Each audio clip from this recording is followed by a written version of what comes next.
conflicting interests between the Supreme Court and the smaller courts, or urban versus rural court systems, and that kind of thing. So those are all really big obstacles towards judicial independence.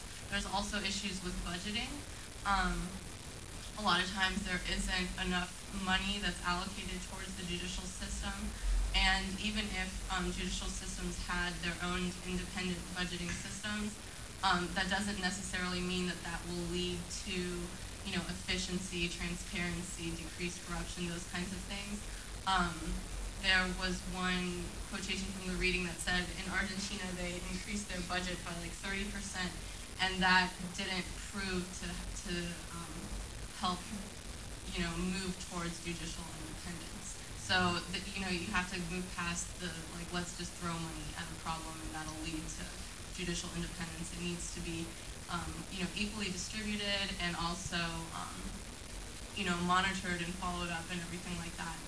And then there are other issues concerning transparency, accountability, corruption, and then also following up and monitoring and having those kinds of systems in place. It is very difficult to have an independent judicial system when it kind of doesn't have transparency. You don't really know what's going on. The judges aren't held accountable for their decisions. They're used to kind of like this old, like we said before, inquisitorial culture. A lot of times positions go to their friends or to their family. It's not really a set procedure because there's a lot of limitations towards reform. There is a big kind of reliance on the old traditional way of things, and they don't want these new systems to be in place and these new reforms towards judicial independence. They just kind of like how they've been doing their job for so long. So there needs to be some sort of like holistic approach towards independence of judicial systems. Now that we've described like the different parts, like how the prosecutor, the police, and like the Latin American function of the police role, and also finally like some of the issues about judicial like openness and like kind of like judicial independence. My part was what I focused on in our thesis was follow-ups, and so basically I used three different follow-ups, three different follow-up reports. I used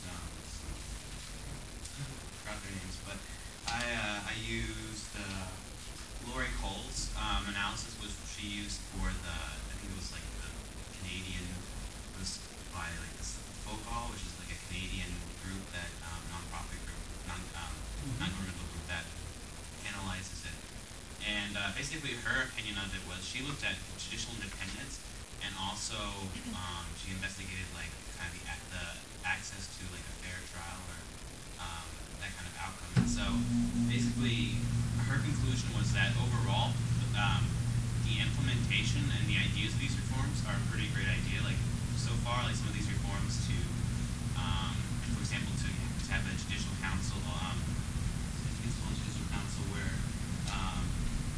for example in court transparency, if people were worried that the judges were not like you couldn't really, in terms of appointment, they were worried that maybe it wasn't really clear like if the judges that were being appointed were legitimate, as Carolyn said.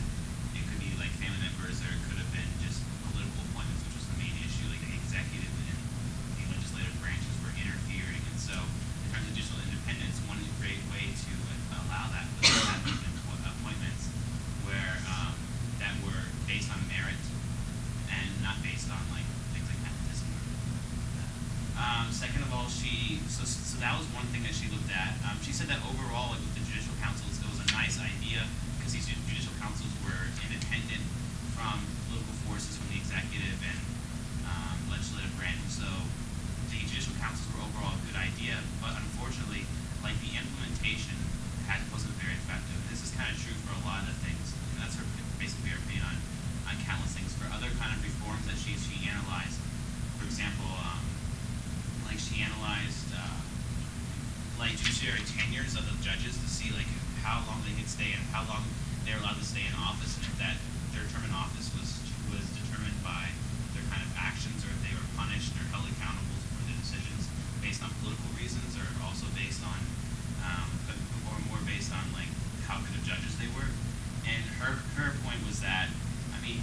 have been increasing, for example, and like on a legislative front, but unfortunately, in terms of enforcing it, like other things, it seems like they're building the framework, but the actual putting it all together is getting harder to do.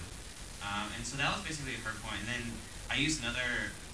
She also talked about like not transparency, but she talked about like accountability of the judges to see like how effective their actual decisions are if they're following the real criteria. So that was the way she judged it. She felt like still there needs to be work, but overall like there's processes to get better. And so then I analyzed another follow up by Lisa Bonsali and Christina Davidsheimer, and their article was measuring the impact of criminal justice reform in Latin America. And their argument was basically they looked at just due process. As they said, okay, do you have adequate are you detained before the trial unjustly or just automatically detained without even having a system for bail or anything like that? And they looked at that and they said, well, overall the extent of detainees has gone down a lot, and so they saw that as progressive. They also saw that some other kind of ways to evaluate the reforms, like how long do trials actually last, like the duration. They saw that decreased, that halved in many countries. Also, they found they investigated. Let's see, I'm trying to think another thing. How much money was going actually to the funds, and that was actually going into like the public prosecutor's office or maybe the judge's office themselves. And so they were pretty proud about that because that had gone up. I'm trying to think of one more thing, and also they evaluated some of the things we had talked about, like how there are ways they're kind of like alternative methods that judges can do. They can instead like make deals or bargains, or they also have to sometimes dismiss cases where they think they don't have a good enough case. And so they were also analyzing how often do judges do that, and they were overall very. They found progress in all four fronts. So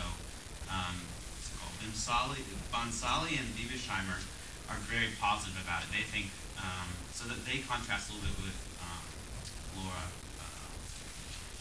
And then finally, I analyzed Ramirez, and Ramirez was basically he had some of the similar kind of evaluations.